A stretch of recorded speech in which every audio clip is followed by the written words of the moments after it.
So hello hi everyone, তোমাদের সকলকে আমার এই নতুন ভিডিওতে স্বাগত। তো আমি আজকে রিভিউ করব স্বপ্নে ভার্সেস এভরিওয়ানের সিজন 2 এর রিভিউটা আমি এই ভিডিওতে করব। তো যারা যারা সিজন 1 এখনও দেখোনি বা দেখে ফেলেছো, আর অবশ্যই স্বপ্নে ভার্সেস এভরিওয়ানের সিজন 1 এর যে রিভিউ সেটা আমার চ্যানেলে আছে, যারা দেখোনি দেখে নিতে পারো। আর আমি সিজন 2 এর রিভিউটা আমি এই ভিডিওতে বলবো। একটা কথা বলতে পারি, এই ভিডিওটায় আমি সেপ্টেম্বরের সিজন 2 এর মানে রিমার্কেবল বলবো, মানে অনুভব, মানে আমার তো ডাউন লেগেছে, জাস্ট বাউন্ডলেস করতে গেলে কিছু বলার নেই। অম্বরীশ বর্মার স্ক্রিপ্ট লিখেছে এবং রিয়াকশন দিয়েছে অন্য আরেকজন, যেটা সিজন 1-এ অম্বরীশ বর্মা ওই স্ক্রিপ্ট লিখেছে, ওই রিয়াকশন দিয়েছে, বা সিজন 2-এ অন্য আরেকজন আছে। তো অম্বরীশ বর্মা এবং মামা আর হচ্ছে প্রশান্ত, এই তিনজনকে নিয়ে ক্যারেক্টার আছে, প্লাস আরও 3টে ক্যারেক্টার যে ইন্ট্রোডিউস হবে। আর তার থেকে বড় কথা, গল্পটা যদি এবারে যদি আসি, গল্পটা যেখানে সিজন 1টা যেখানে শেষ হচ্ছে, সিজন 2টা সেখান থেকেই স্টার্ট হচ্ছে।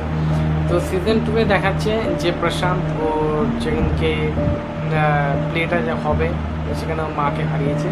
তো মাকে হারানোর পর ও এবার মুম্বাইতে শিফট করছে, সেখানে একটা কাস্টিং ডিরেক্টরের আন্ডারে ও কাজ করছে, এবং সেখানে গিয়ে ও বড় হওয়ার ইচ্ছা আছে, ও অ্যাক্টর হওয়ার ইচ্ছা আছে। মাঝে মাঝে ও সে অডিশনও দিচ্ছে। তো সেখানে গিয়ে কি সত্যিও কি বড় স্টার হতে পারবে কি পারবে না।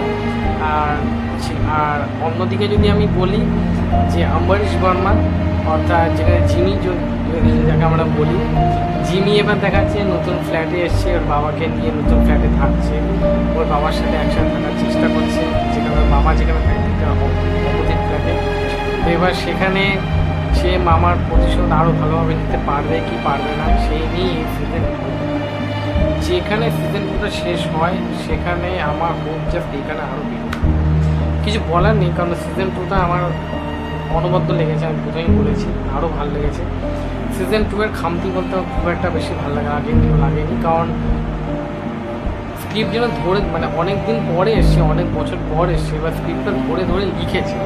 স্ক্রিপ্টের পেছনে অনেক সময় যে দিয়েছে, যেটা দেখার সময় আমার খুব ভালোভাবে মনে হয়েছে। আর সেকেন্ডলি যেটা মনে হয়েছে, অম্বরীশ বর্মা এবং প্রশান্ত আর মামা, এই তিনজনের ক্যারেক্টারটা জাস্ট বাউন্ডলেস, এবং এর এই ক্যারেক্টারটা এখানে হলেও ওরা যে স্পিচগুলি যেগুলো দিচ্ছে, যে ক্যারেক্টার যে গ্রাফ যখন হাইলি যখন হচ্ছে, সেই জায়গাটাও আমার মানে জাস্ট দারুণ। মানে থাপ্পড়ের যে এত রকম ভ্যারাইটি, এবং সেই ভ্যারাইটির মাধ্যমেও যে এতভাবে যে প্রতিশোধ নেওয়া যায়, এবং নতুন যে ক্যারেক্টার ইন্ট্রোডিউস হবে সেখানেও যে একটা নতুনভাবে যে ভাইবস তোলা যায়, সেটা অম্বরীশ বর্মা এবং এই স্বপ্নে ভার্সেস এভরিওয়ান থেকেই আমি সে দেখলাম। খারাপ যদি আমি বলি, খারাপ আমার খুব একটা মানে তেমন কোনো পয়েন্টলেস হিসেবে দেখেনি, কিন্তু আমার একটা দিক দিয়ে যেটা মনে হয়েছে, এডিটটা যেন সিজন 1 থেকে সিজন 2 যেন বেটার, মানে বেটার বলবো না, মানে বেটার হতে পারতো, কারণ সিজন 1-এ এডিটটা খুব জাম কাট দিয়েছে, কিন্তু সিজন 1-এ এডিটটা যেটা হয়েছে সেটা যেন মানে নর্মালি যেন হয়েছে, মানে এডিটটার উপরে আরেকটু কাজ করতে পারতো, তাহলে আরও ভালো হতে পারতো। এই হচ্ছে আমার রিভিউ।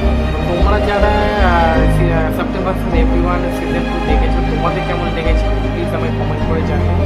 আর যারা দেখো নি এখনও পর্যন্ত, প্লিজ চটপট দেখে নাও, সিজন 2টা আমাজন প্রাইমে এসে পড়েছে। আর আমাকে চটপট করে জানিও কমেন্ট করে যে তোমাদের কেমন সিজন 2টা লেগেছে, তোমাদের কোন দিকটা ভালো লেগেছে, খারাপ লেগেছে।